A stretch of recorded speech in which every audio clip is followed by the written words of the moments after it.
Welcome to Pratap classes. दोस्तों, Pratap classes के YouTube channel पर आपका स्वागत है। आज है 2 नवंबर 2023 और 2 नवंबर 2023 के जितने भी इंडिया और वर्ल्ड के जो करंट अफेयर्स के क्वेश्चन बनते हैं, आज उनका हम डिस्कशन करेंगे।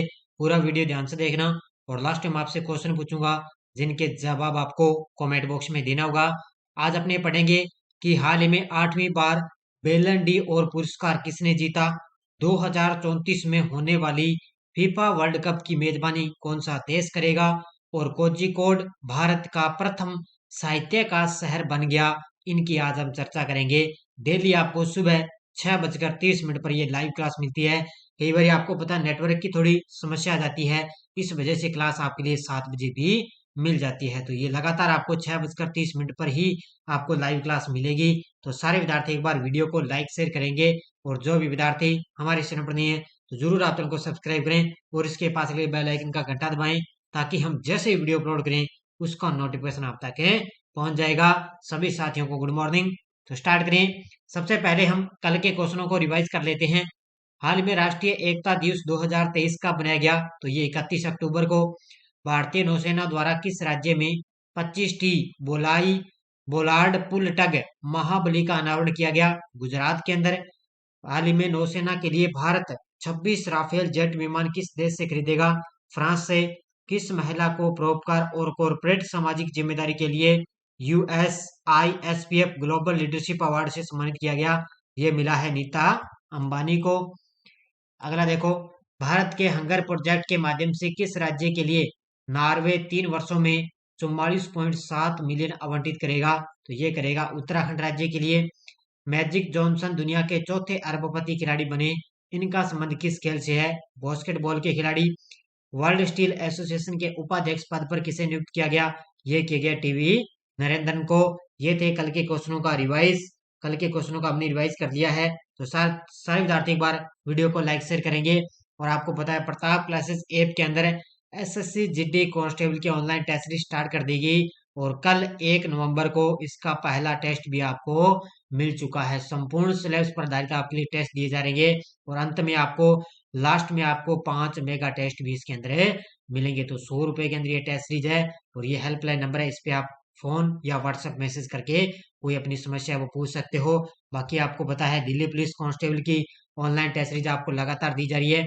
इसमें अब तक 28 टेस्ट आपके लिए डाले जा चुके हैं क्योंकि 14 नवंबर से इसका एग्जाम है ना दिल्ली पुलिस का, और इसके लिए आपके लिए टेस्ट सीरीज स्टार्ट की गई थी। इसके अलावा पूरे साल की इंडिया वर्ल्ड की करंट अफेयर्स की टेस्ट सीरीज चल रही है। जनवरी 2023 से दिसंबर 2023 तक पूरा करंट आपको मिलेगा। इसके अलावा जनरल साइंस की टेस्ट सीरीज आपको लगातार दी जा रही है। जनरल साइंस की इसमें क्या आपको अलग अलग टॉपिक वाइज यूट्यूब पर भी आपको व्याख्या मिल रही है और आपके लिए टेस्ट सीरीज भी आपको लगातार है दी जा रही है। रसायन विज्ञान का अलग से आपको टेस्ट, जीव विज्ञान का अलग से आपको टेस्ट और भौतिक विज्ञान का अलग से आपको टेस्ट है दिए जा रहे हैं। तो लगातार आपको टेस्ट सीरीज दी जा रही है। तो सारे विद्यार्थी एक बार वीडियो को लाइक शेयर करेंगे। स्टार्ट करें आज की क्लास। पहला क्वेश्चन आपके सामने, हाल ही में 8वीं बार बेलन डी और पुरस्कार से किसे सम्मानित किया गया है? हाल ही में 8वीं बार बेलन डी और पुरस्कार से सम्मानित किया गया लियोनेल मेसी को। ऑप्शन नंबर 1 आपको पता है लगातार लियोनेल मेसी है। ये इन्होंने लगातार ये बेलन डी और पुरस्कार जीतते आ रहे हैं और अब की बार फिर इन्होंने 8वीं बार बेलन डी और पुरस्कार जीता। ये तस्वीर के अंदर आप देख सकते हो, ये है लियोनेल मेसी और इन्होंने अब की बार फिर से बैलन डी और पुरस्कार जीता है। देखो, फुटबॉल के दिग्गज खिलाड़ी हैं लियोनेल मेसी, एक बार फिर प्रतिष्ठित बैलन डी और पुरस्कार इन्होंने जीता है। मेसी बैलन डी और पुरस्कार जीतने वाले पहले MLS खिलाड़ी बन चुके हैं और इंटर मियामी के मालिक और फुटबॉल के दिग्गज खिलाड़ी डेविड बेकहम ने मेसी को यह सम्मान दिया है। तो पूछा जा सकता है ये सम्मान किसने दिया? तो ये डेविड बेकहम ने इनको ये पुरस्कार दिया है। और महिला बैलन डी और पुरस्कार किसने जीता? ये एथेना बोनमाटी ने जीता है। पुरुषों के अंदर तो लियोनेल मेसी ने जीता 8वीं बार और महिला के अंदर आपसे पूछ ले भी महिला के अंदर बैलन डी और पुरस्कार किसने जीता? तो एथाना बोनमाटी ने पुरस्कार जीता है। अगला क्वेश्चन, 2034 में होने वाली फीफा वर्ल्ड कप की मेजबानी कौन सा देश करेगा? तो कौन सा देश करेगा 2034 के अंदर फीफा वर्ल्ड कप की मेजबानी करेगा? सऊदी अरब। कौन सा देश करेगा? सऊदी अरब इसकी मेजबानी करेगा। देखो, मुख्य तथ्य 2034 में होने वाली फीफा वर्ल्ड कप की मेजबानी सऊदी अरब को मिल सकती है। लगभग माना गया है भी मेजबानी सऊदी अरब को मिल गई है। ऑस्ट्रेलिया ने 2034 फीफा वर्ल्ड कप की मेजबानी के लिए बोली लगाने से इनकार कर दिया। यानी कि पहले ऑस्ट्रेलिया को ये मेजबानी दी जा रही थी, लेकिन ऑस्ट्रेलिया ने मना कर दिया। अब सऊदी अरब इसकी मेजबानी करेगा और 2030 वर्ल्ड कप के लिए मोरक्को, पुर्तगाल, स्पेन संयुक्त रूप से इसकी दावेदारी करेंगे। इनकी जो फीफा वर्ल्ड कप होगा ना 2030 के अंदर, उसके लिए मोरक्को, पुर्तगाल और स्पेन संयुक्त रूप से मेजबानी करेंगे और 2034 के अंदर सऊदी अरब इसकी मेजबानी करेगा। अगला क्वेश्चन, दक्षिण कश्मीर के जाहिद हुसैन ने एशियाई निशानेबाजी चैंपियनशिप में कौन सा पदक जीता है? दक्षिण कश्मीर के हैं जाहिद हुसैन, इन्होंने एशियाई निशानेबाजी चैंपियनशिप के अंदर रजत पदक जीता है। कौन सा पदक जीता है? रजत पदक है जीता। ये तस्वीर के अंदर आप देख सकते हो, ये है जाहिद हुसैन और इन्होंने दक्षिण कश्मीर के खिलाड़ी हैं और उन्होंने एक एशियाई निशानेबाजी चैंपियनशिप के अंदर रजत पदक जीतकर एक बहुत बड़ी उपलब्धि हासिल की है। देखो, ये है कश्मीर के खूबसूरत शहर अनंतनाग के रहने वाले जाहिद हुसैन ने दक्षिण कोरिया में आयोजित प्रतिष्ठित एशियाई शूटिंग चैंपियनशिप में रजत पदक हासिल करके एक उल्लेखनीय उपलब्धि हासिल की। इन्होंने पुरुषों की 50 मीटर राइफल ब्रॉन्ज स्पर्धा में 624.5 अंकों के कुल स्कोर के साथ उप विजेता स्थान हासिल किया है। उप विजेता रहे हैं, इन्होंने एक बहुत बड़ी उपलब्धि हासिल की और उन्होंने इसके अंदर कांस्य रजत पदक जीता है। अगला क्वेश्चन देखो, 37वें राष्ट्रीय खेलों में ज्योति याराजी ने रिकॉर्ड समय में 100 मीटर बाधा दौड़ में कौन सा पदक जीता है? आपको सभी को पता है 37वें राष्ट्रीय खेल चल रहे हैं गोवा के अंदर। कहाँ पर चल रहे हैं? गोवा के अंदर 37वें राष्ट्रीय खेल चल रहे हैं। इसके अंदर ज्योति याराजी ने रिकॉर्ड समय में 100 मीटर बाधा दौड़ में कौन सा पदक जीता? स्वर्ण पदक जीता है। कौन सा पदक जीता है? स्वर्ण पदक जीता है। देखो, 37वें राष्ट्रीय खेलों में भारतीय ट्रैक और फील्ड एथलीट है ज्योति याराजी, ये है महिला के अंदर, और तेजस सिरसे, ये है पुरुषों के अंदर।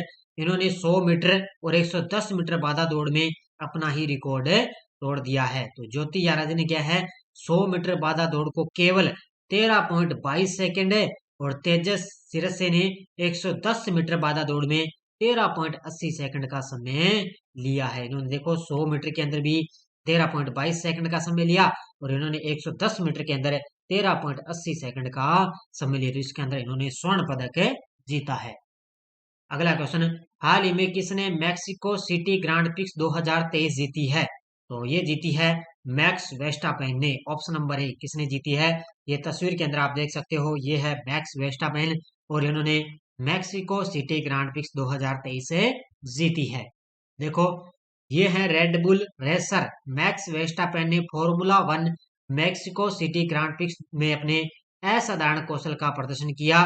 वेस्टपेन की अद्भुत शुरुआत ने सत्र की उनकी रिकॉर्ड ब्रेकिंग की ये 16वीं जीत उनकी दर्ज हुई है। बस इतना ही आपको याद रखना है कि मैक्सिको सिटी ग्रांड प्रिक्स किसने जीती? मैक्स वेस्टापेन ने जीती है। हाल ही में मशहूर जलवायु विशेषज्ञ सलीमुल हक का निधन हो चुका है। इनको शांति का नोबेल पुरस्कार कब मिला था? लगा लो स्टार, क्योंकि जब जब मशहूर जलवायु विशेषज्ञ हैं सलीमुल हक और इनका हाल ही में निधन हो गया और इनको शांति का नोबेल पुरस्कार 2007 में मिला था। कब मिला था? 2007 के अंदर इनको क्या है, 2007 में इनको शांति का नोबेल पुरस्कार मिला था। ये तस्वीर के अंदर आप देख सकते हो, ये है जलवायु विशेषज्ञ सलीमुल हक। देखो, पूरी दुनिया में मशहूर जलवायु अनुकूलन विज्ञान विशेषज्ञ और विकासशील दुनिया का प्रतिनिधित्व करने वाली एक बड़ी आवाज सलीमुल हक का बांग्लादेश की राजधानी में ढाका में इनका निधन हो गया।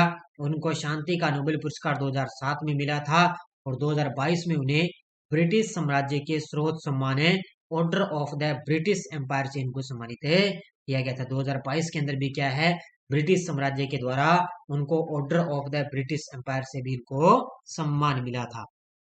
अगला क्वेश्चन है, हाल में कौन सा राज्य सभी जिलों में हॉलमार्किंग केंद्र वाला पहला राज्य बन चुका है? हाल ही में कौन सा राज्य सभी जिलों में हॉलमार्किंग केंद्र वाला पहला राज्य बन गया और वो बन चुका है केरल राज्य। ये तस्वीर के अंदर आप देख सकते हो, देखो सोने जेवरातों से संबंधित या आभूषणों से संबंधित है, हॉलमार्किंग केंद्र वाला पहला राज्य बन गया तो ये केरल राज्य बन चुका है। देखो, इडुक्की में हॉल मार्किंग केंद्र के उद्घाटन के साथ केरल अपने सभी 14 जिलों में हॉल मार्किंग केंद्र स्थापित करने वाला भारत का पहला राज्य बन गया है। इन हॉल मार्किंग केंद्रों का उद्घाटन उपभोक्ताओं के लिए सोने के आभूषणों की गुणवत्ता और विश्वसनीयता सुनिश्चित करने की दिशा में एक महत्वपूर्ण कदम है। यानी कि उपभोक्ताओं के लिए क्या है, सोने के जो आभूषण है उनकी गुणवत्ता और विश्वसनीयता में सुनिश्चित करने के लिए एक महत्वपूर्ण कदम उठाया। और केरल के जो 14 जिले हैं वहां पर यह हॉल मार्किंग केंद्र स्थापित करने वाला वही भारत का पहला राज्य बन गया। अगला क्वेश्चन, हाल ही में किस विश्वविद्यालय ने अपना खुद का S S A M U S S AMU SAT तो पहला उपग्रह लॉन्च किया? ये लॉन्च किया है अलीगढ़ मुस्लिम विश्वविद्यालय ने। ऑप्शन नंबर ए किसने किया है? यानी कि अलीगढ़ मुस्लिम जो विश्वविद्यालय है उसने अपना खुद का AMU SAT पहला उपग्रह लॉन्च किया। यानी इनके अपने खुद का उन्होंने एक उपग्रह लॉन्च किया। किसने? अलीगढ़ मुस्लिम विश्वविद्यालय ने। देखो, अलीगढ़ मुस्लिम विश्वविद्यालय AMU ने अपने महत्वाकांक्षी अंतरिक्ष कार्यक्रम पर काम करना शुरू कर दिया। इसे अंतरिक्ष विभाग के तहत काम करने वाले भारतीय राष्ट्रीय अंतरिक्ष संवर्धन और प्राधिकरण केंद्र INSPCE स्पेस द्वारा इसको मंजूरी भी दे दी गई है।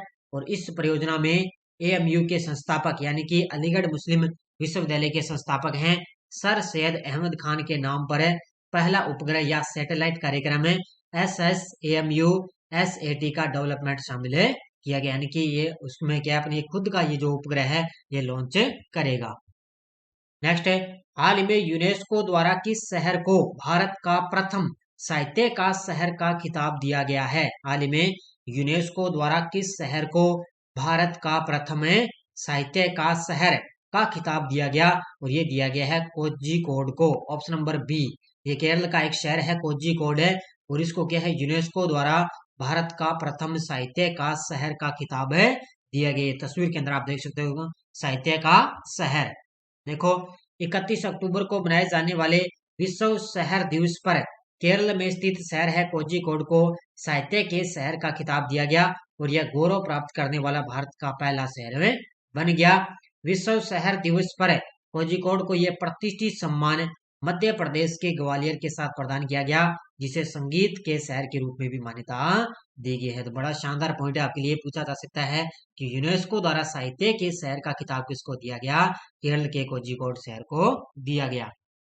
अगला क्वेश्चन, प्रधानमंत्री नरेंद्र मोदी द्वारा चित्रकूट के तुलसी पीठ में किन 3 पुस्तकों का विमोचन किया है? तो प्रधानमंत्री मोदी द्वारा चित्रकूट के तुलसी पीठ में किन 3 पुस्तकों का विमोचन किया? तो ये 3 पुस्तक हैं अष्टाध्यायी भाष्य, एक है रामानंदाचार्य चरित्रम और एक है भगवान श्री कृष्ण की राष्ट्र लीला। तो ये 3 पुस्तकों का विमोचन किया। इसका उत्तर हो जाएगा प्रयुक्त सभी। ये तस्वीर के अंदर आप देख सकते हो इन्होंने मध्य प्रदेश के अंदर चित्रकूट के तुलसी पीठ में 3 पुस्तकों का विमोचन किया है। देखो, प्रधानमंत्री मोदी द्वारा अनावरण की गई पुस्तकें अष्टाध्यायी भाष्य, रामानंदाचार्य चरित्रम और भगवान श्री कृष्ण की राष्ट्रलीला थी। मोदी जी ने मध्य प्रदेश के चित्रकूट में तुलसी पीठ में 3 पुस्तकों का विमोचन किया है। इतनी डिटेल आपको याद रखनी है। हाल में मेरा हाउचोंगबा उत्सव किस राज्य में आयोजित हुआ है? हाल ही में मेरा हाउचोंगबा उत्सव किस राज्य में आयोजित हुआ? ये हुआ है मणिपुर के अंदर। कहां पर आयोजित हुआ है? मणिपुर के अंदर। मणिपुर के मुख्यमंत्री एन बीरेन सिंह ने 28 अक्टूबर 2023 को इम्फाल में इस वर्ष के मेरा हाउचोंगबा समारोह आयोजित हुआ है और इसका अर्थ होता है, इस शब्द का अर्थ है मिलन जुलना या समामेलन। यानी कि मिलना जुलना इसका अर्थ है कि इसका हाउचोंगबा और इसका आयोजन हुआ है मणिपुर के अंदर। ये पॉइंट आपको याद रखना है कि 2024 में वैश्विक विकास दर 2.9% तक घटेगी। तो ये IMF की रिपोर्ट आई है। यानी कि अंतर्राष्ट्रीय मुद्रा कोष का अनुमान है कि 2023 में वैश्विक वृद्धि 3% रहने का अनुमान है और 2024 में और गिरावट के साथ 2.9% हो जाएगी। तो ये आर्थिक समीक्षा का एक पॉइंट आपको याद रखना है कि जो वैश्विक वृद्धि है वो 2023 में तो 3% रहने का अनुमान है और 2024 में क्या है, गिरावट आएगी, 2.9% रहने का अनुमान लगाया किसने? अंतर्राष्ट्रीय मुद्रा कोष ने। तो PDF फाइल डाउनलोड करने के लिए हमारा टेलीग्राम ग्रुप आप ज्वाइन कीजिए। क्विज भी आपको लगातार मिलेगी। कल थोड़ा सा समय नहीं मिला इसलिए आपको क्विज नहीं मिल पाई, लेकिन अब आपको 7 बजे रोज शाम आपको कंटिन्यू क्विज आपको मिलेगी। तो टेलीग्राम पे आप प्रताप क्लासेस सर्च करोगे तो हमारे टेलीग्राम ग्रुप को ज्वाइन कर सकते हो। कोई सूचना आती है, कोई नोटिफिकेशन आता है, सब आपको टेलीग्राम पर मिलता है। पिछले वीडियो क्वेश्चन क्या था, कौन सा देश विश्व का सबसे बड़ा घोस्ट पार्टिकल डिटेक्टर ट्राइडेंट निर्मित कर रहा है? तो ये कर रहा है चीन देश। बहुत सारे विद्यार्थियों ने शानदार बढ़िया तरीके से जवाब दिए, उन सभी को हार्दिक शुभकामनाएं। अब देखो क्वेश्चन फॉर यू, भारत और किस देश के बीच संयुक्त सैन्य अभ्यास काजिंद 2023 प्रारंभ हुआ? Kazakhstan, Myanmar, Uzbekistan, Kyrgyzstan. इसका जवाब आपको कमेंट बॉक्स में देना है। तो ये थी अपनी आप आज की अपनी बढ़िया तरीके से क्लास। आपको लगातार राजस्थान पुलिस कांस्टेबल की ऑनलाइन टेस्ट सीरीज आपको लगातार इसके अंदर टेस्ट दिए जा रहे हैं। इसके अलावा आपको पूरे साल की इंडिया वर्ल्ड की करंट अफेयर्स की टेस्ट सीरीज, और आज आपको शाम को 4 बजे क्या है, पूरे अक्टूबर महीने की क्लास का वीडियो मिलने वाला है। पूरे शाम 4 बजे आपको क्लास मिलेगी। तो सारे विद्यार्थी वीडियो को ज्यादा लाइक शेयर करते रहना। धन्यवाद। जय हिंद, जय भारत।